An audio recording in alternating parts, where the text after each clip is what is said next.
So with the release of the 16th movie in the MCU, Spider-Man Homecoming, it is the perfect time for me to do another ranking video of the MCU. But being that I've already done 2 of those in the last 9 months, I wanted to change things up a little bit. I invited someone to join me so we can talk through it and make the definitive list of the ranking of the Marvel Cinematic Universe. So go ahead and introduce yourself. Hey guys, my name is Adam with Almost Sideways. I do movie reviews, trailer reactions, and ranking videos, kind of similar to this, and it's just such fun to be able to talk Marvel films with you, Sean. Thank you so much for having me. Yeah, I'm excited because normally I just talk to myself about these movies, so getting to talk with someone, discuss the ups and the downs, the differences, the similarities in our thoughts, I'm pretty excited about it. Yeah, same here, man. Same here. So like I said before, because I've already done 2 rankings of the MCU, I wanted to do something different and get a little bit of a discussion going on. So this one's very different from my other ranking videos in that we're going to go chronologically through each of the movies and have a little bit of back and forth discussion. We're going to say where we ranked each of them, and then what we're going to do is we're going to average our 2 scores with the Rotten Tomatoes ranking, cram them all together, and come up with a definitive list. And so the video's going to be longer than normal, a little bit deeper discussion than normal, a little bit different. And so you can look down below in the description. I'll put time codes in there for each of the individual movies if you just want to see our specific takes on why we put certain things where they're at, as well as a time code for where you can see that definitive list of our rankings of them at the end of this video. But with all that said, we're just going to dive into it and start discussing. So the first thing we're going to do is we're going to do a rundown of the Rotten Tomatoes scores of all the films in the Marvel Cinematic Universes. And if you've ever checked out any of my ranking videos before, what I've said kind of before is that they're all watchable, decent enough movies. Even the bad ones that I'm not crazy about are still watchable entertainment. And as it turns out, every single movie in the Marvel Cinematic Universe is fresh on Rotten Tomatoes. The majority of critics have been like, yeah, it's good enough, at least. And some of them are way up there and of almost universal acclaim. So with all that said, I'm going to go from the worst at the bottom to the top. And at the bottom at number 16 is Thor the Dark World with 66%. Moving up from there at 15 is The Incredible Hulk with 67%. At number 14 is Iron Man 2 with 72%. Then coming in at 13 is Avengers Age of Ultron with 75%. And if you're at 75%, that means you're certified fresh by Rotten Tomatoes. So the top 13 of the MCU are all certified fresh, which is pretty crazy to think about how much praise and how liked it is for 16 movies in. And this much praise, and not one of them is rotten yet. So moving up from there, at number 12 is Thor with 77%. At number 11 is Iron Man 3 with 79%. Coming in at number 10 is Captain America the First Avenger with 80%. So the top 10 are all 80 and above, which you're talking about, yeah, right. Out of 10 critics, only 2 of them said eh, and 8 said yeah, thumbs up on it for the top 10 of these. Coming in at number 9 is Ant-Man with 81%. Coming in at number 8 is Guardians of the Galaxy Volume 2 with 81%. Coming in at number 7 is Captain America the Winter Soldier at 89%. That's interesting because that's one of the ones that people love and give it the most praise and think it's the best in kind of the, the movie sphere, and it's at number 7 based off Rotten Tomatoes. Coming in at number 6 is Doctor Strange with 90%. That means the top 6 are all 90% and above. And number 5 is Captain America Civil War with 90% as well, but it has more reviews, and that's why I bumped it up a little bit over the other one. At number 4 is Guardians of the Galaxy with 91%. Coming in at number 3 is The Avengers at 92%. Coming in at number 2, and actually tied with the number 1 at 94% is Spider-Man Homecoming, the one that just came out. I checked it yesterday, it was at 93%. Checked it today, it bumped up, and it is now tied with the number 1, which is Iron Man at 94%. Iron Man's got the top spot because more reviews are counted in on it. But that's pretty crazy. The original one released and the 16th one released both have 94% and are tied way up at the top. What's your immediate thoughts on all that? There are so many strange placements. I think some of the films that are lower on the Rotten Tomatoes scale I have a little higher. And like you said, the 16th film is number 1, tied for number 1 on Rotten Tomatoes. Yeah. That is crazy. How many other franchises or universes can say that? I don't think hardly anything comes close to that. It's crazy to see this ranking played out. Right, and even if you factor in, Rotten Tomatoes isn't judging the best films, it's more the broad appeal and broad general thumbs up for it. But even based off that, that means that this franchise, like side by side with Pixar, are like the two most widely liked and enjoyable and the most consistently producing a product that a lot of people will say, yeah, I like that. Which is really cool to be at this point in time, this far into it. With all that said, before we dive into it, what we're going to do is we're going to go through these movies in chronological order and talk through them a little bit and give our ranking for it. And then at the end of the video, we're going to kind of aggregate all that together and come up with the definitive list. But what I want you guys to do that are watching, go ahead and put your rankings down below in the comment section. Tell me your thoughts as you're watching it and we start saying crazy stuff. Tell us why we're crazy. I read all those comments. I will chime in. Adam's going to chime in. He'll join you in the comments. We would love to get some really good discussions going on about these because there's so many of them that are so good and that you guys are really going to disagree with some of them. Just yesterday, I was reading a comment on my previous ranking list and someone was like, I'm so pissed off about where you put Guardians of the Galaxy Volume 2. And I didn't move it up, so people are going to be pissed again. But with all that said, what we're going to do, starting chronologically at the first one that came out back in 2008, Iron Man. Give me your quick thoughts on that one. Iron Man was an amazing film. I saw this film in the drive-thru, so I really didn't expect too much. I'm like, oh, this is going to be a fun film. And I was blown away. Robert Downey Jr. was the man, and he is basically the head Marvel guy there, and just great casting, surprisingly. And it proves that even though it's the first one, you can't hardly beat the first film because it's the best. And I think it's one of the better MCU films for sure. I would totally agree with that. I mean, pretty much everything you said. They came out of the gate. Jon Favreau directed this movie, and it's so fun, and it's so fresh, even rewatching it. So I rewatched it back in May and was just like, yeah, this is still just as good as I remember. And I've seen it, probably 15 times now. And it's so fun. The cast is so good. Bringing in Robert Downey Jr., who wasn't an A-lister at the time. And then you watch the movie and you're like, this guy's perfect for this. But the humor works, the story, the structure, the template that now we call the Marvel formula that feels played out. I mean, at the time, just was a wonderful addition to the comic book genre. But yeah, it's one of the top ones. Absolutely. I have one last thing I wanted to say. I think if you're trying to set up a cinematic universe, other like companies, you should take note from Iron Man because they didn't focus on the setup. They focused on the first film, make that really good, and then added a setup at the very end. I thought that was perfect way to do it. Right, and the way it's worked in, like they set up a world that can be this big cinematic universe, but it doesn't have to be. Exactly. The movie's not hurt by it, and if they hadn't gone anywhere with it, the movie still worked. Yes. So it's just Coulson trying to like get in with Tony Stark and talk to him about this thing that's coming, and then the Nick Fury thing and the after credits. Like it's a perfect setup for being like when we first watched that when this movie came out 10 years ago, we're like, oh, this is happening? They're doing this? Oh, man. And wow, here we are 9 years later. You did it. Congratulations. So what's your ranking for this one on your list? Like I said, it's pretty high on mine. Right now, I have it at number 4. For me, I have it at number 3 on my list. So I'm even a little bit ahead of where you're at. So that just tells you how good they were just right out of the gate. And Jon Favreau, the director, really is one of my favorite directors. I think he's one of the most underrated directors. Oh, absolutely. But anyway, moving up, next movie in the chronology, The Incredible Hulk. What's your quick thoughts on it? I think this is the forgotten film of the Marvel Cinematic Universe for sure because they had Edward Norton. I really like Edward Norton as an actor, but here he's difficult to work with, so unfortunately couldn't carry on. But I really like the film. I definitely like this depiction of the Incredible Hulk compared to the Hulk film before that. But it's just one of those ones that feels like there's a boss fight at the very end of the movie, but leading up is a little slower, so it takes a little bit to get to those action. But it's still an enjoyable film, and I still do like it. So.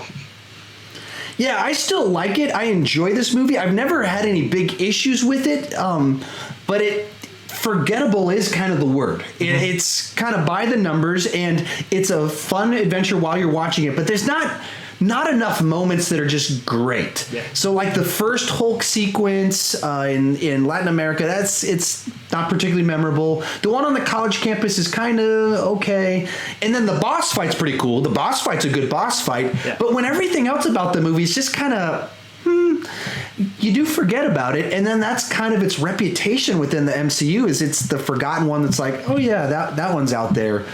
But at the same time, if this is your movie that's just kind of forgettable, the one that's like, whatever, if this is your low point or one of your low points, you're doing okay. Yeah, exactly. So what's your... Oh, sorry. What's your ranking on this one? My ranking actually is at number 13 for this. So for me, I have it at 14, so just a little bit behind where you're at, but so very, very close on what we're thinking about. Did you have one final thought on it? It's funny because the Hulk, this is the forgotten film, but now the Hulk is just like this bigger, larger than life character now that people absolutely love. So if that's the Hulk that we get now is from this film, that's great. I think it's awesome that they were able to improve it. So. Right, and nothing in this movie hurts the current one. There's nothing embarrassing about this movie, and I think that's one of the things that some of the ones we're about to start talking about, I bet, have some things about them that are a bit embarrassing that kind of hurt the franchise. I feel like The Incredible Hulk is just there. It's enjoyable enough, but it doesn't hurt anything, and I think that's a good thing for when those are your oopsies. Is it didn't hurt anything. Sorry for the interruption. I wanted to talk about the single biggest thing you can do to support my channel, and that's to become one of my official patrons by supporting me financially directly on my Patreon page. If you do that, you get kind of special influence into my page in that I ask my patrons every month, what movie would they like me to review? What subject do they want me to address in a video? And essentially they get a personalized video made directly for them each month. I also give them special influence into my future projects I'm working on, give them shout outs, and like in this video right here, I put a list of their names up on the screen because I want to support their channels as well. So if you'd be willing to support my channel because you're a big fan of what we're doing and you want me to continue doing this,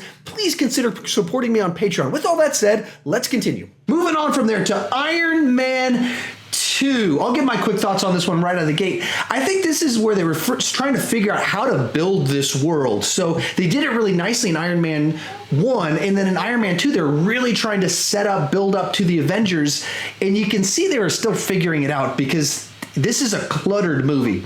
Oh, yeah. Once again, I rewatched it a couple months ago, and there's a lot of plot lines, and they don't smoothly go together quite right. It's kind of like we're talking over here about Justin Hammer, and then we're over here talking about his dad and looking for stuff, and then we're over here about the Avengers, and it feels disjointed. The moments in it are all good. It's not like there's a couple scenes where he's peeing in the Iron Man suit and stuff. That's pretty bad. That's pretty embarrassing. Some people don't like Justin Hammer. But in generally speaking, the problem, it's not the individual scenes or moments, it's the movie on the whole is cluttered and messy. Yeah, totally. This movie does feel like it was rushed out to theaters because, we're trying to set up more of the bigger universe. So that's what this film feels like to me. And also, that's like a fact. Before they actually fully went into production on it, Jon Favreau said he wanted 3 years to make this movie, and they told him you've got 2 years. And it was because they were trying to get to the Avengers. They had a set timeline for all the world building. Like that's just recorded, official. Favreau said, "I want 3 years," and they went, "You got 2," and you see it in the movie. Definitely, it feels like they're just cramming way too much into it. And even like the final boss battle, the final scene between Whiplash and War Machine and Iron Man, it was anticlimactic. That was the first time they actually really squared off fighting each other, and then it just was over. It just felt anticlimactic to me, and it just way too much setup for other things in the future. And I actually kind of like Justin Hammer.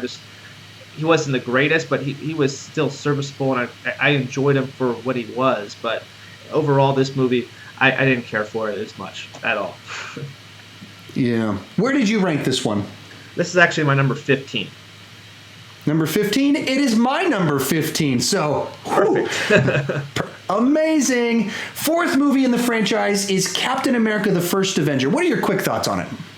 This is a a kind of a throwback film because we're going back to I can't remember what World War was that, dude. I can't remember. World War II. World War II. We're going back to World War II, and it was kind of awesome to see a kind of a superhero that showed, even though he didn't have powers, he still had those characteristics as a superhero. So he was chosen for this this program, and they picked the right guy because Steve Rogers is an amazing character, and I really like the villain Red Skull. I think he's still out there. I truly do believe that he might come back, hopefully.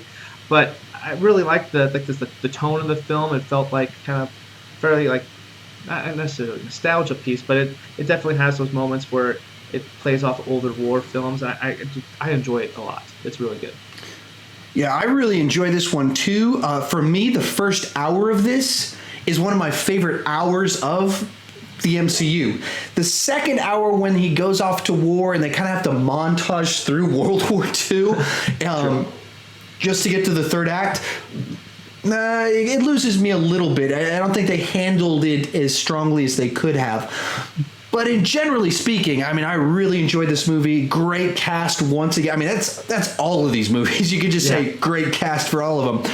But Chris Evans just feels so perfect in this and just pulls off this good old boy, American, patriotic, with a good heart. Pulls it off so well, and I love a good origin story, and that's why I love that first hour of this movie. And then it's unique, it's interesting that they found a way where it's not the same old alien invasion gonna blow up this city. It's different, and so that's all makes me really enjoy this movie quite a bit. Where do you have it ranked? I have it currently ranked at number 7. Number 7, I have it at number 8. So once again, we are really close to each other's scores on almost all these, it looks like. Next movie in the franchise was Thor. What's your take on Thor? Thor was kind of like a fish out of water story. It was the first time seeing that character, and at the time, I really didn't know really too much about him. But I really did enjoy it because they had to try to make it kind of relatable because it was a god figure, and he got banished out of his home world or wherever, and he comes down to Earth and kind of definitely trying to learn the land, and I really enjoyed it. It was another kind of a good refreshment to get into this character, and I wanted to know more about him, and I just liked the back and forth that he was able to bring and the comedic timing. Also, not only like negative about this is one of the characters, one of the side characters was kind of annoying with all of the jokes that she was telling, but other than that, though, I really did enjoy this film, and I thought it was surprisingly good considering how kind of... Oh, sorry, let me back up real fast.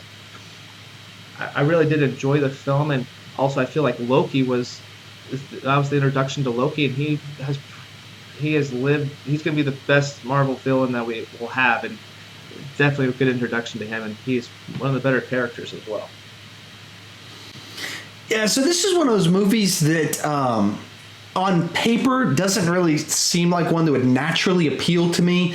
I'm not as much of a fantasy type guy. I've never read a Thor comic book. And so when they first announced it, I was like, okay. But I mean, they've just cracked the code on how to figure out how to take a weird character and make it appeal to a lot of people. And the perfect way to do that was to make it this fish out of water. Let's take the wild fantasy alien man, put him in New Mexico, and suddenly you have a movie that's interesting and finds the humanity in it, finds the emotions that resonate with each of us in the film. And so this isn't one that I love. It's not one that I put in nearly as much as some of the other ones. But when I watch it, I'm like, yeah, this is a really solid film. Where do you have this one ranked? I currently have Thor ranked at number 11. So for me, I have Thor ranked at number 11. So we are on the same page once again. But let's move on to another one, and one that a lot of people really like, and that is The Avengers. I'll start off on this one. So when I first heard about The Avengers, I was as nervous as everyone. They said Joss Whedon was going to direct it, and I love all of his TV shows. I've watched every episode of every single Joss Whedon TV show. And so I was kind of excited, but his stuff in movies is pretty limited to just, at the time, Serenity. And so I was nervous. I actually didn't like the trailers all that much. And then I went to go see the movie, and wow. I mean, just so much fun, such great interactions between the characters. Just a movie that was like, yes, finally, like you're showing us how wonderful and how much enjoyment that comic book movies can be. And the plot of it's simple, but it's a continuation of, like you said, of Loki. And then that they used Thor, kind of the one that people made not the most money, most people were skeptical about, and they used that one as the starting point, the launching pad to make the Avengers. And to this day is the most popular villain is Loki. And that's so much of why all this world building and this franchise is so cool, is because they find ways to take the lesser known one of Thor and make it so pivotal to this entire thing. How about you? Yeah, this is an amazing comic book storyline, just to see all those characters on screen together. And now that we actually got it to on screen, it was something that I thought we would never be able to see. But then building up the MCU and finally getting those moments together, it was very rewarding and it was very enjoyable from the very beginning. As you said about Joss Whedon, like the only movie I knew of his at the time was Serenity. He also wrote on Alien Resurrection, which I'm not a huge fan or I've watched those films as much, but coming in here, a little skeptical about his work, but he made it all work and it came out brilliantly. The action set pieces were awesome, memorable comedic timing, as well as moments in the film, and just really good characters as well. And this is an amazing piece of film. So, where do you have it ranked? I have it ranked at number 3. For me, I have it at number 2. So, once again, we Still are close. right there next to each other. Next one on the list is Iron Man 3. What are your quick thoughts? Iron Man 3 I was very looking forward to this film coming out of the Avengers, and I wanted to see some stuff that Tony was dealing with, and we did get to see some of that, and had one of my favorite comic book villains, the Mandarin, and I was super looking forward to that. And then they did the old switcheroo, and it immediately kind of just bummed me out. And even though I understood what they were trying to go for, and they were really ballsy to doing that, but it just, for me, I didn't like it at all. I didn't like the switch. I feel like some of the pieces were really good, but also it's just one of those ones that if I was to rewatch it, it just kind of feels different than the other Marvel films up to that point. Something I don't watch as much. Yeah, so for me, I'm not an Iron Man comic book reader at all, so I don't have any kind of history with the Mandarin. I know who he is. There was a 90s cartoon I watched it, so that's really my exposure to the Mandarin. So the twist didn't bother me. When I watched the movie, I really enjoyed it in the theater. The twist, I wasn't crazy about it just because I didn't like them going from he's this big scary guy to he's a total buffoon. It just seemed like such a tonal shift. It wasn't necessarily that the Mandarin's just an actor. It was just how much it went from I'm going to kill you with to where are the ladies in the booth? When it did that, it was just like, ooh, what? This is too much of a turn in tone and everything. But a lot of the stuff in the movie I really enjoyed. It's just not one that I put in as much. It's not one that I really want to rewatch. If I'm in the mood to watch an Iron Man movie, I'm just going to go to number 1. Or I'll just pick one of the Avengers movies. It's just not... I don't have as big of issues with it as I have with Iron Man 2, but it's not all that rewatchable for me either. So where do you have this one ranked? I have this one currently ranked at number 14. All right, so for the first time, we're not the same or one off. I have it at 12, so we are 2 whole rankings away from each other on this one. All right, moving along in the series, Thor: The Dark World. I'll give my quick thoughts on this one, and for me, this is just the most bland and forgettable and least enjoyable of the MCU films. The tone and the genre shifts quite a bit. Like the first 15 minutes are like a fantasy movie in space, and then it's like goofy comedy on Earth.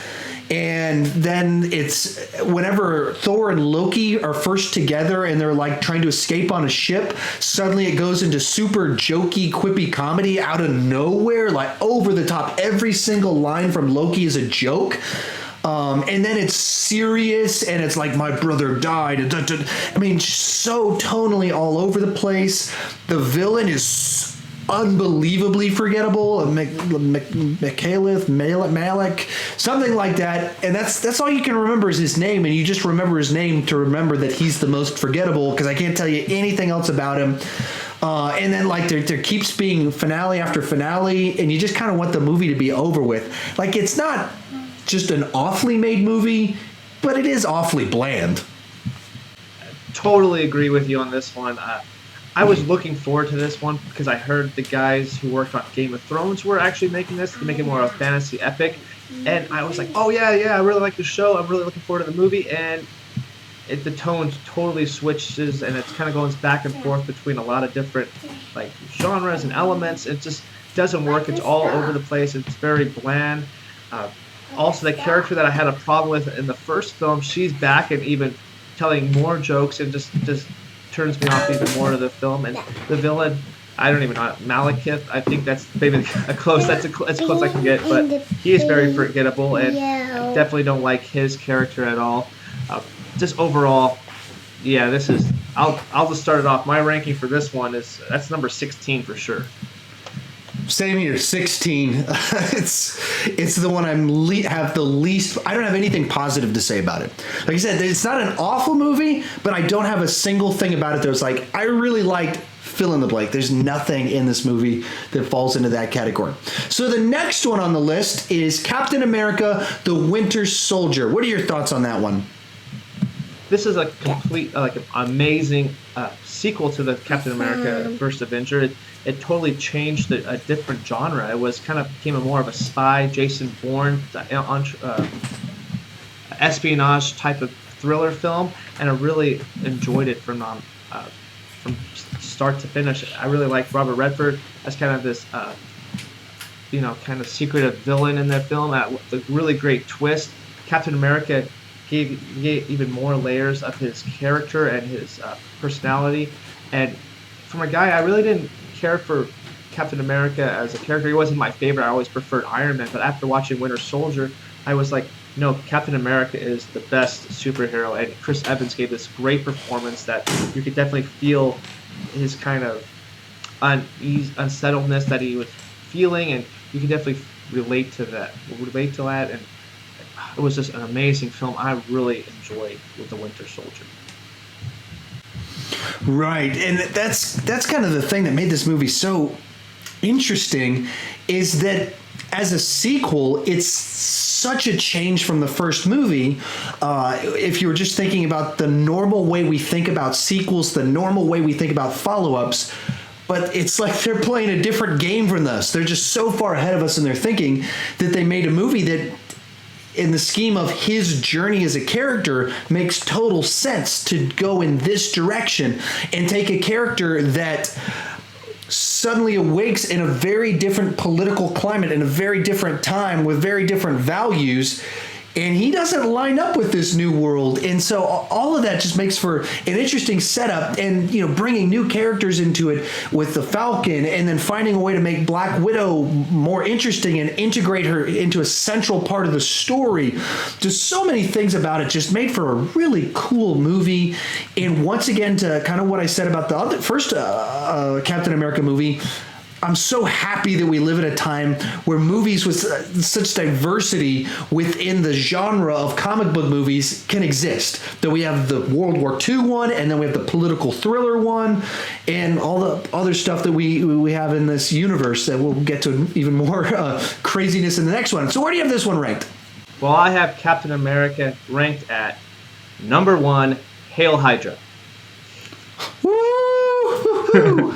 I have it at number 5. So finally some difference.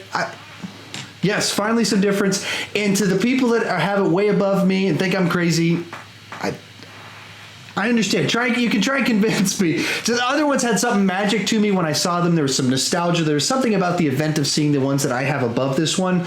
Whereas with Captain America: Winter Soldier, it was like I watched it and I was like, that was a really good movie. But it didn't have like a magic moment seeing it as I've had with some of the other movies in this franchise. Which, moving ahead on that one, Next one on the list is Guardians of the Galaxy. I'll take this one first. And for me, Guardians of the Galaxy was a really special kind of moment for me. I took some of my interns at the time to go see it, and I'd never read a Guardians of the Galaxy comic book. When it was announced, I thought, they've lost their mind. This is going to be their first flop. What are they thinking? And then they started talking about who they're going to cast. It's like, we're going to get this wrestler, and then we're going to get the B cast member from Parks and Rec, and then we're just going to have the voice of Vin Diesel. I was like, what are they thinking? And I love it. I mean, it's just an amazingly fun movie that has heart to it. That's different. It's interesting. It's a Star Wars movie with a modern day cynicism and snark. So many things about it. I mean, I just love this movie, and that once again, they're able to do such different genres and go in such different directions and explore such cool and neat things with people that it's like, why are you casting this Chris Pratt in this movie? And they prove us wrong almost every single time. Yeah, I feel like at this moment we shouldn't even doubt Marvel anymore. Just let them cast who they want, and it's going to turn out good, because there's a very diverse cast here with really good person who's been in a lot of good stuff with Zoe Saldana, plus a TV star, like you said, Chris Pratt, a wrestler, and a couple voice guys just doing voices, and they somehow got Glenn Close to be in the movie. I'm like, this movie is all over the place with their cast. Can this work?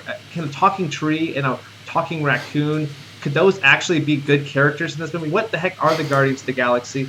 And then they showed me that first trailer, and they set that tone right away. Like, this is going to be a fun movie. This is going to be one of the most memorable movies, and it turned out to be just that. And what a fun time. I don't really go to the movies twice to see a film. It has to take a very special film to do that. And Guardians, I saw immediately the next day.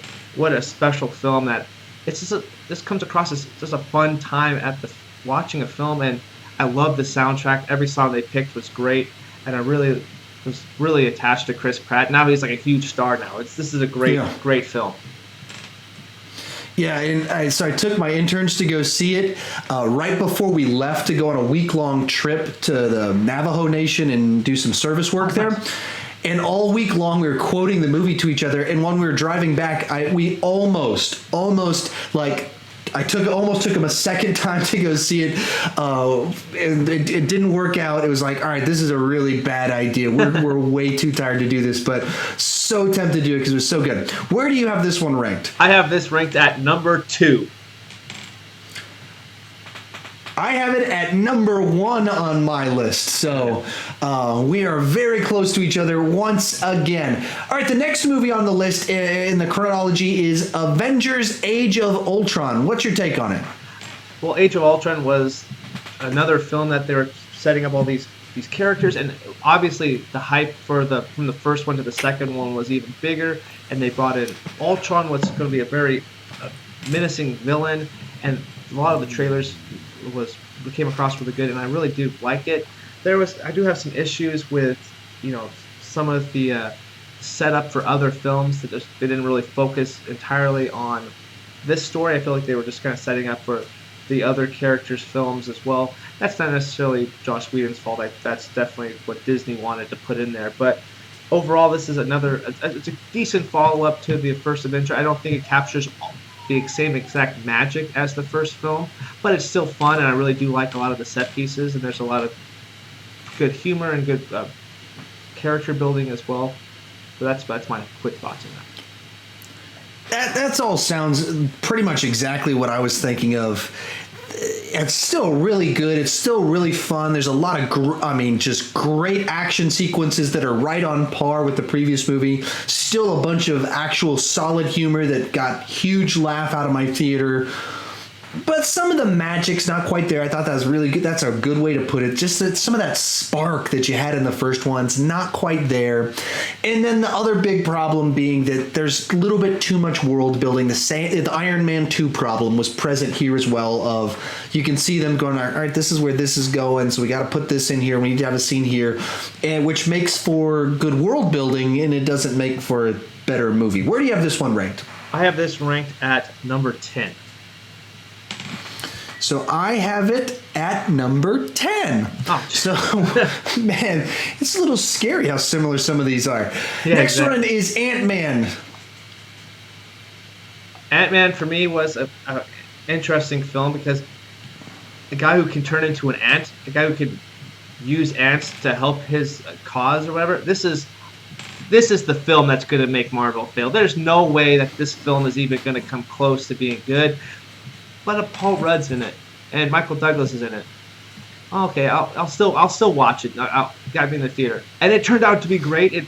They changed the genre of the superhero to make it more of a heist type of film, and I really like that concept. Also, the ending battle sequence between Yellow Jacket and Ant-Man.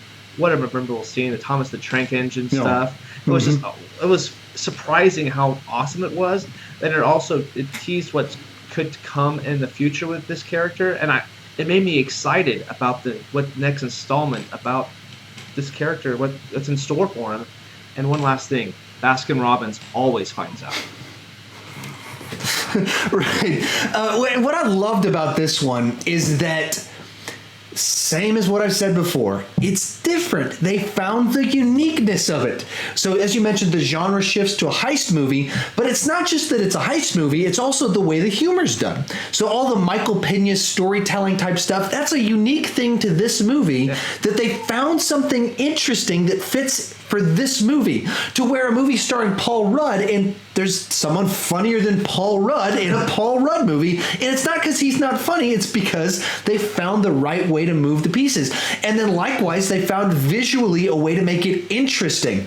So they took a character it's not the most interesting to most people, and they made it interesting. They found one that could just kind of disappear and be another generic movie, and it follows some of the Marvel formula, but they always find a way to put a spin on it, make it interesting, make it different, make it unique and interesting.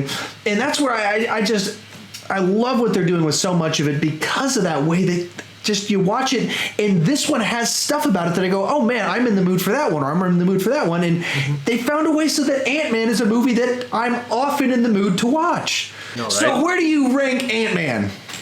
I have Ant-Man at number 8.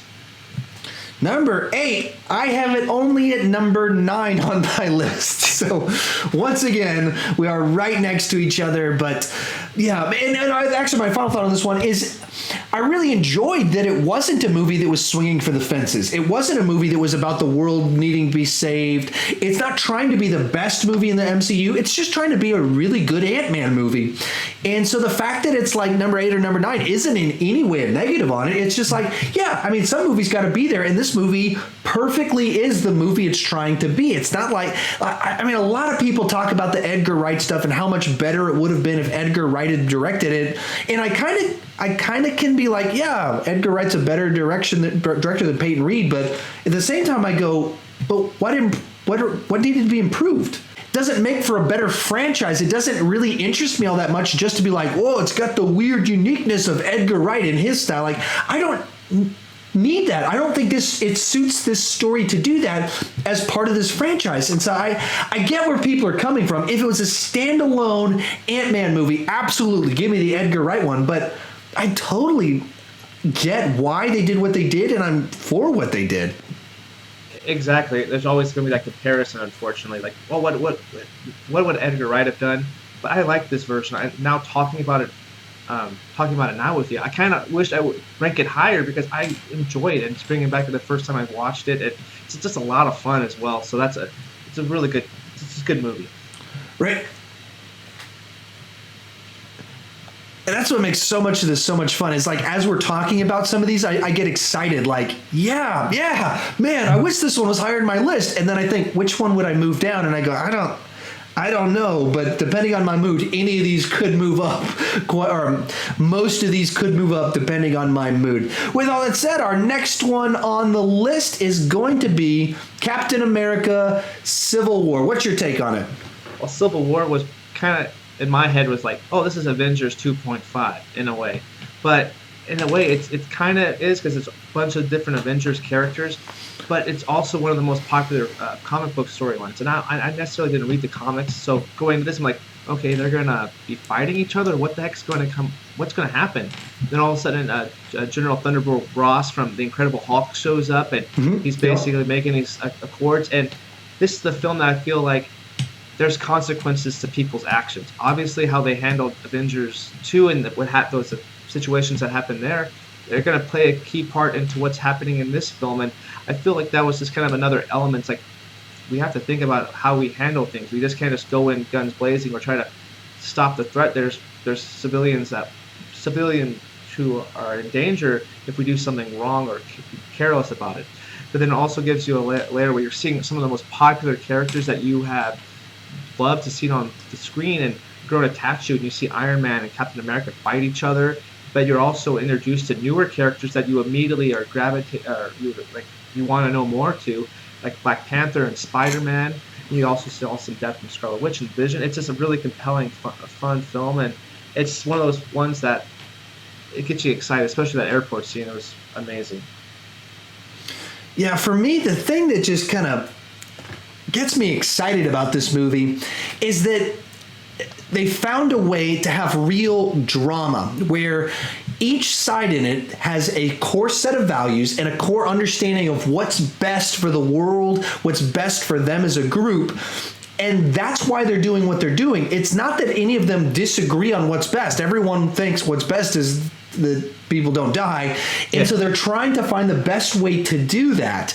And that's at the core of good drama, competing values in two valid worldviews where you go, I understand why Iron Man, who's a guy that's known for being impulsive and making bad decision making and not having a very good moral compass, would be like, you know, it's probably best if I had some boundaries around me to stop me from being stupid. It makes sense that his world would make him do that. And it makes sense that Captain America, who comes from a time where he himself is a moral person that does not need external motivation to be good, but he's seen government be corrupt. He's seen government lie. He's seen these outside structures turn out to be the bad guys. Therefore, he doesn't trust the outside structure. He doesn't trust this group of people more than himself, and he's right.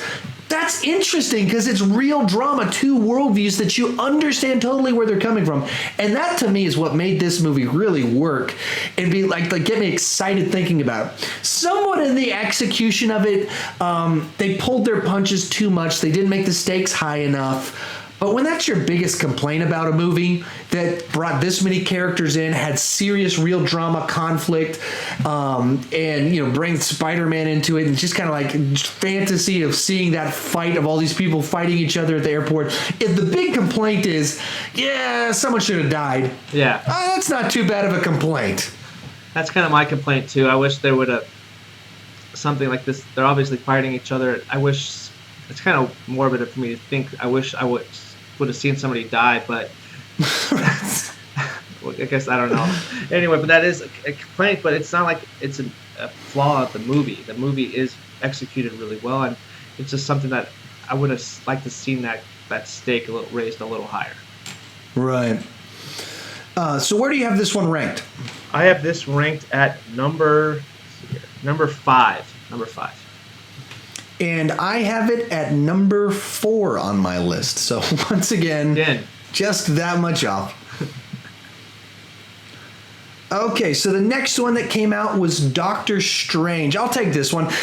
For me, once again, I don't know anything about Doctor Strange. I've never read a Doctor Strange comic book. I've never seen a cartoon. I mean, of these, he's the one that I might know the least about. And then they cast Benedict Cumberbatch. The trailers looked interesting, and then visually they looked really cool. And I saw the movie and just was kind of like, and you guys you've just figured out a way to make everything kind of interesting. And so this one, what made it interesting was the visuals and the world bending and all this trippy stuff. And so I just, all that stuff I just found so cool to look at. And out Inception with the magic in it. The movies maybe perhaps a little bit too much of the Marvel formula, but that's my biggest complaint. Or maybe there's too much humor in it.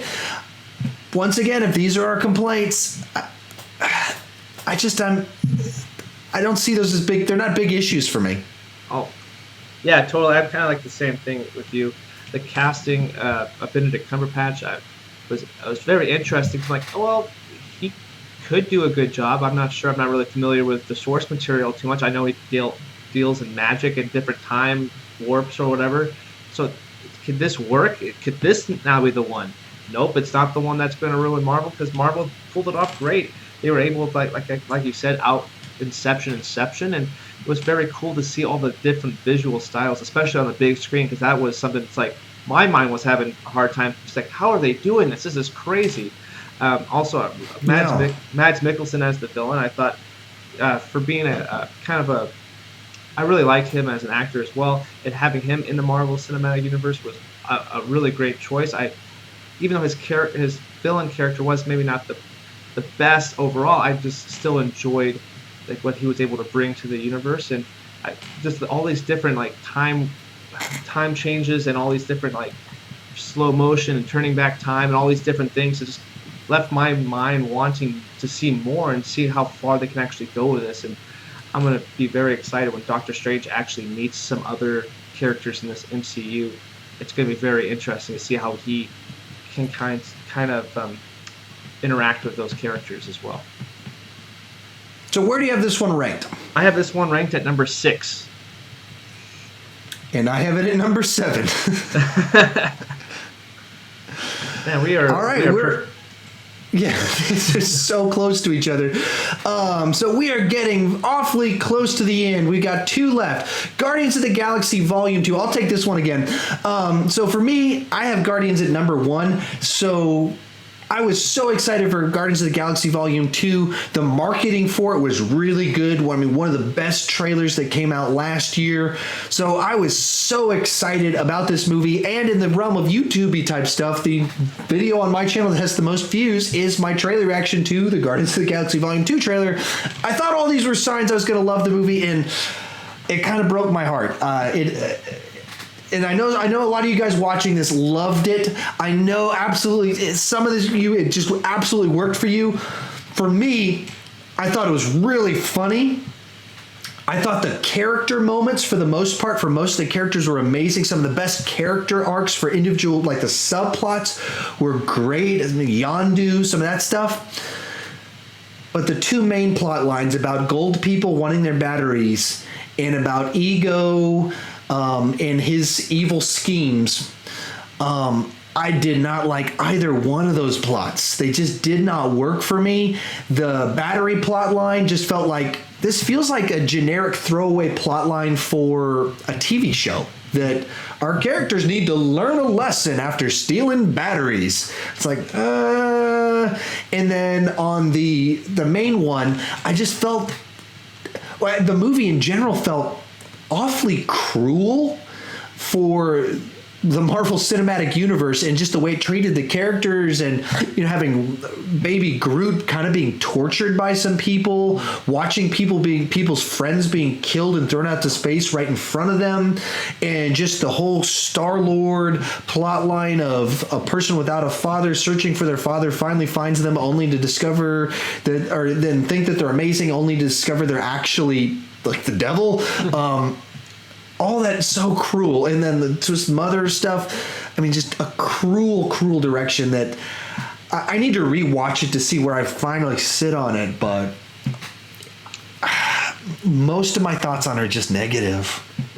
Yeah, this is another one that I had Guardians at number 2, and I had really high expectations, because like, man, if Guardians is at number 2 for me, this one is going to be even better. I love the trailers, like you were saying, but like the 2 plot lines, it just felt like one of them stopped halfway through the film because it was setting, this other plot line took off, and that first plot line with the gold people and the batteries was basically took the back seat. It seemed like, okay, well, we got as far as we want to tell that story with, so wait till Guardians of the Galaxy 3 to finish off that storyline, and now we're going to do the Ego storyline, and I liked parts of it, and I liked some of the character development, but it's overly cruel for sake of being cruel, and I don't know. It's just one of those ones that I was really walked out disappointed. I still enjoyed parts of the film. I don't think it's necessarily the worst Marvel film. It's just my expectations were high, and it didn't succeed my expectations.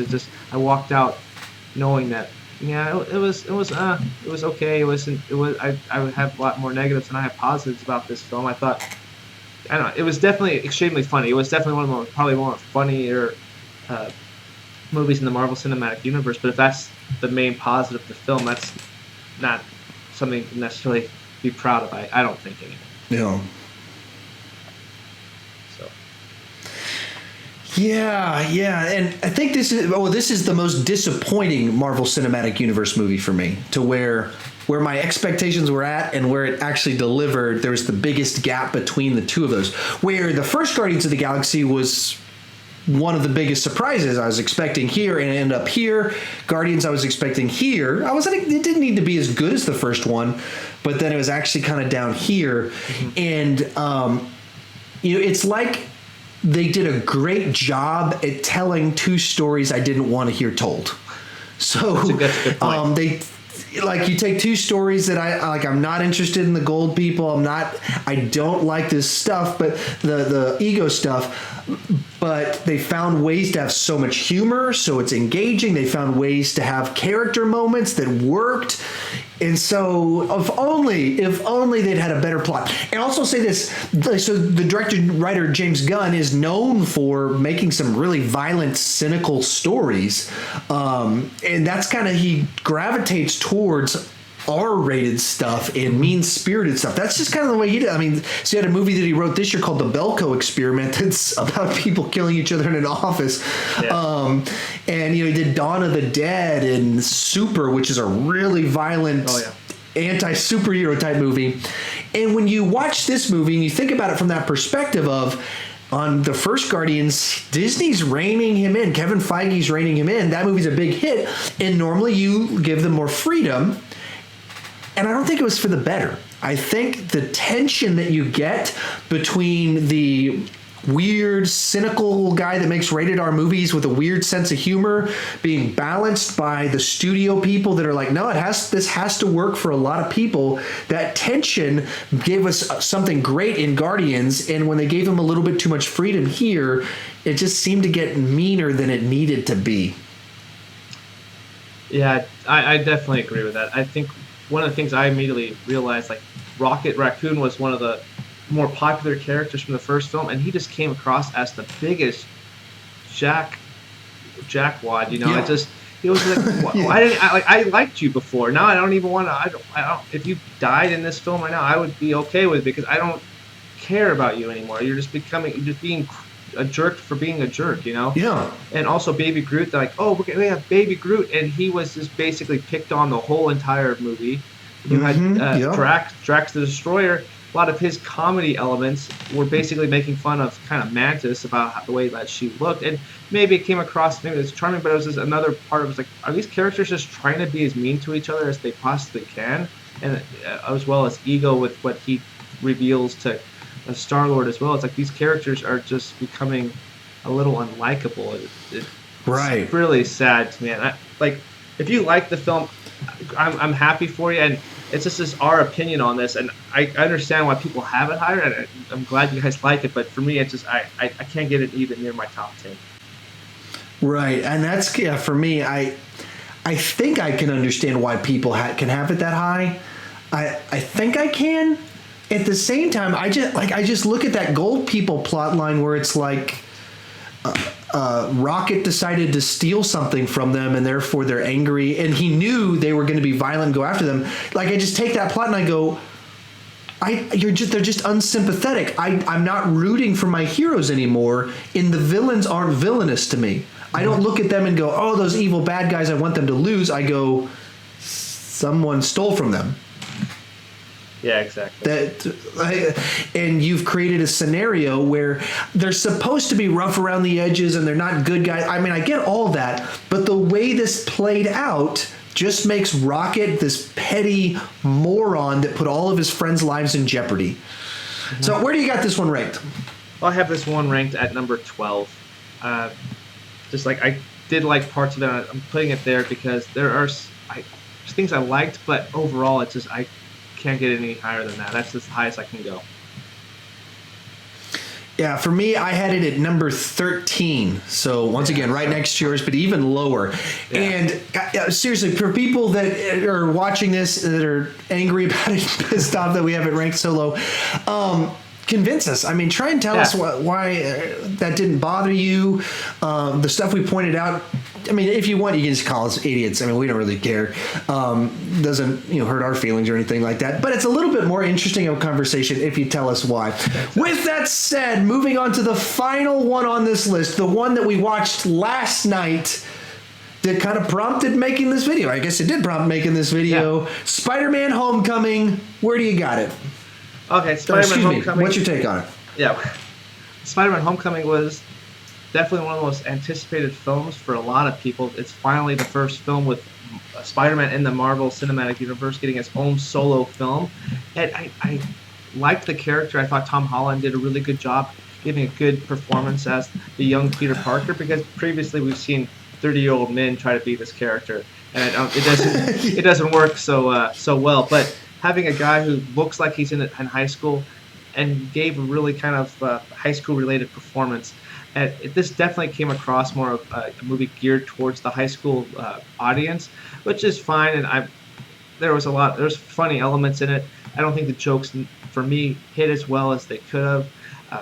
For the villain goes, I can see why he's a compelling villain. Michael Keaton gives a really good job as a performance-wise, but it's just kind of a guy who's bitter that Tony Stark has more money to take over this guy's field of expertise, I guess.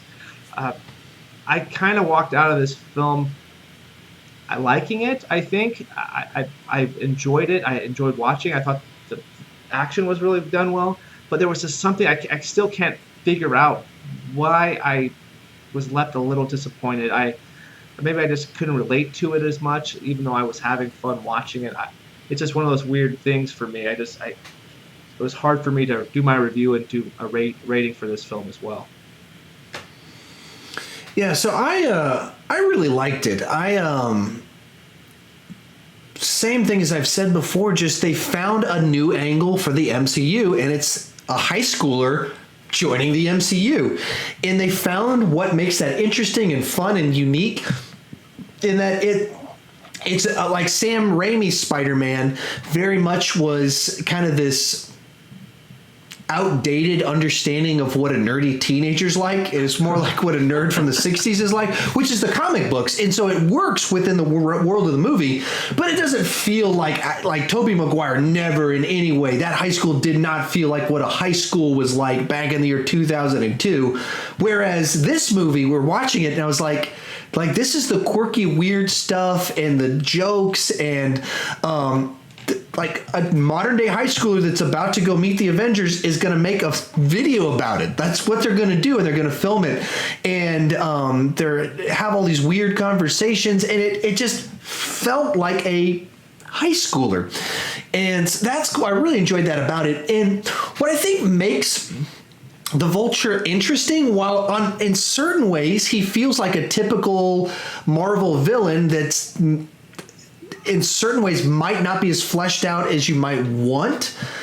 But I think the reason people are responding better to him is because he fits the story they're telling. Because he's a guy that was wronged by Tony Stark and the Avengers and everything that went down. But he's not a guy out for revenge. He's not a guy that's just like inherently like, I'm going to burn the world down. I'm going to blow this city up. He's a guy that's the Walter White of the MCU. He gets burned by the system and goes, all right, well, if playing by the right rules gets me screwed, then I'm going to go ahead and go against the system because I need to take care of my family. And he's still a guy that loves his family, cares about his family. He's just doing evil things to do it. And you go, this is interesting and different and unique in what they're doing with this. And that makes it work, even though on paper he could not seem as compelling. And I was even talking with some guys in the comment section of my review about it and about contrasting like, well, it seems like he's not trying to like he doesn't seem all that threatening because he's not trying to do some big evil thing. And I think that fits with the narrative that they're telling here that's not really about Spider-Man defeating this big villain. That's not the central conflict of the movie. The central conflict of the movie is Spider-Man learning to grow up and stop being delusional and thinking that he's just going to immediately be called off to help Tony Stark all the time, but realize he does have a responsibility. He is a person that's powerful, and learning what to do with that, and therefore he shouldn't be taking on a guy trying to blow up the city. He's taking on a guy that's stealing dangerous weapons and selling them. Yeah. It's a simple, kind of a local problem. And I think that all that worked pretty nicely for me. That, once again, it's kind of like Ant-Man. It's not a movie trying to be the biggest, most exciting, mind-blowing movie. It's the least ambitious, the least emotionally deep of the Spider-Man movies. But they just made a fun adventure. And that's why I liked it a good bit. I felt it was only aiming to be a double, and they hit a double. Oh, yeah. Yeah, that definitely makes sense. And I really like hearing your thoughts on it a little more. Being the first time I've seen it, I think it will go up a little higher on my list once I see it a second time. Maybe so I can just get a bigger, comprehend it a little better. And like I said, it was a lot of fun, and I do enjoy the high school elements because that's something we hadn't seen from the Peter Parker Spider-Man character, and it was really refreshing to see it. And like you said, it was definitely even though it had the bigger world, the bigger picture of things, it was a really kind of smaller film. This is about Peter growing up and going through the growing pains, and even though his head's in the clouds, he needs to reel those expectations down. Just learn to grow up and be who he is and deal with the things that he can deal with right now instead of trying to grow up as fast as he can to go fight with the Avengers. That aspect I really do like a lot. Yeah, so where do you have this one ranked at this moment? At this moment, I'm probably going to get some hate on the comments, but okay, bring it on. I have this at number 9. And I have it on number 6 on my list. I would guess, I don't really know what'll happen on reviewings. There's a couple of these I've only seen one time with Guardians of the Galaxy, so it'll be interesting once I rewatch them and they really settle in, see where things land. But at the moment, I've got it at number 6. Hey, Johnny V! Can I call you Johnny? Not on your life. Well, sorry, man. Hey, can I tell you about MoviePass? No! Okay, well, I'm going to tell you anyway. So MoviePass is the way I go see all my movies. Here's how it works. I pay $45 a month, and they send me a... Oh, that was dramatic. They send me the card in the mail, and whenever I want to go see a movie, I pull out my phone, open up their app, it's free, select the movie I want to go see in their app, they put the money on the card that you kicked out of my hand, and then I swipe it and it covers it. It's really a great deal. So for $45 per month, you can go see as many movies you want. Just a couple catches in there. First one, you can only see one movie per day. Second one, you can only see any one movie one time. But beyond that, it's just a great deal. Not bad, partner. So if you're interested in signing up, please use the link down below in this video. You guys too. It does help out my channel, but this really is the way I go see all my movies, and I do recommend you check it out, Mr. Van Damme. You gonna do it? It's done! Wow, that was really fast. Hey, can I get a high five before you go? That was a kick, not a high five. But seriously, guys, it is the way I go see movies. I do recommend it. It's a good deal if you go see enough movies per month to warrant it. I've had a great experience with it, and I think you will too if it's the right service for you. If you're going to sign up, please consider using that link down below. It does help out my channel. With that said, let's get back to our video. See you next time.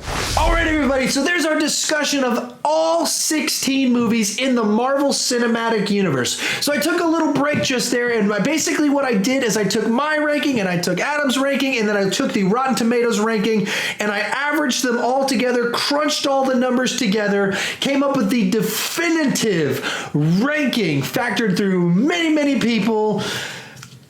So here is the final list. Coming in at number 16 is, of course, Thor the Dark World. Both of us have it at the bottom. Rotten Tomatoes had it at the bottom. It's at the bottom. Coming in at number 15 is Iron Man 2. Once again, not a big surprise there. Kind of what we were expecting. Coming in at number 14, also the next one you'd expect to be there, The Incredible Hulk. Another one that was just kind of... And then the next batch of ones are a little bit more mixed as to where they kind of fall.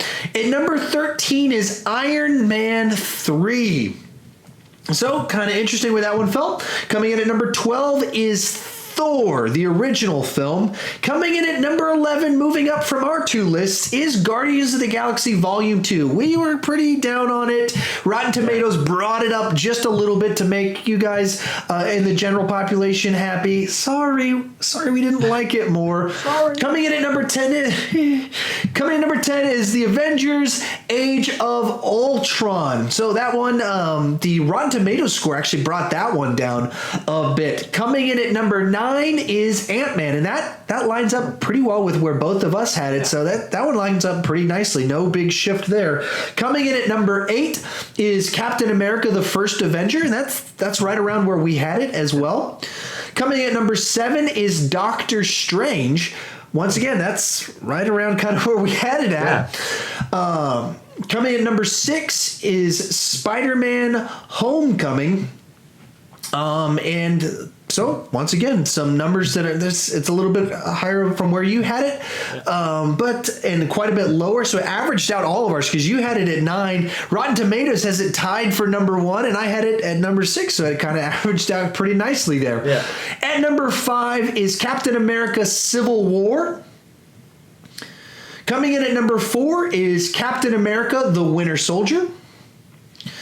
Coming in at number 3 is The Avengers. Coming in at number 2 is Iron Man. And at number 1 is Guardians of the Galaxy. So, there we go. I'm pretty happy with that number 1 pick. Just looking through that, that's pretty good. I think that's a pretty good summation of where things kind of fall. But comment section, let us know what you guys think. Give us your list. Tell us what you think about our scientifically decided, totally definitive ranking of the Marvel Cinematic Universe. Did you have any final thoughts for us? I think that's the completely right order to put these films in. I think it's really good. I no big surprises there. They basically fell kind of where we kind of had them, which was it's a little scary, to be honest, but it's good. I like it a lot. It's a good list. All right, where can we find you on the World Wide Web? Well, guys, I'm here on YouTube. Just type in Almost Sideways, only one with that name. I do movie reviews and trailer reactions and power rankings like this. Also on Twitter at Adam Sideways. Love to have you guys come over and watch some videos and subscribe to the channel, and really would love to have you guys come over. You guys are awesome. And guys, if you're new to my channel, please consider clicking that subscribe button. I do movie reviews, TV reviews, and ranking videos just like this one that you're watching right now. They drop every single weekend. I try and time to the big franchises that are putting stuff out, but I also just want to talk about whatever movies I want to rank, as well as whichever ones you guys are requesting the most. So go ahead and tell me in the comment section down below which ones you'd like me to rank in the future. Be sure to head over to Adam's channel, subscribe, like, leave a comment, tell him I sent you over there. Make sure he's got a big surge of subscribers coming this week. Thank you guys so much for watching.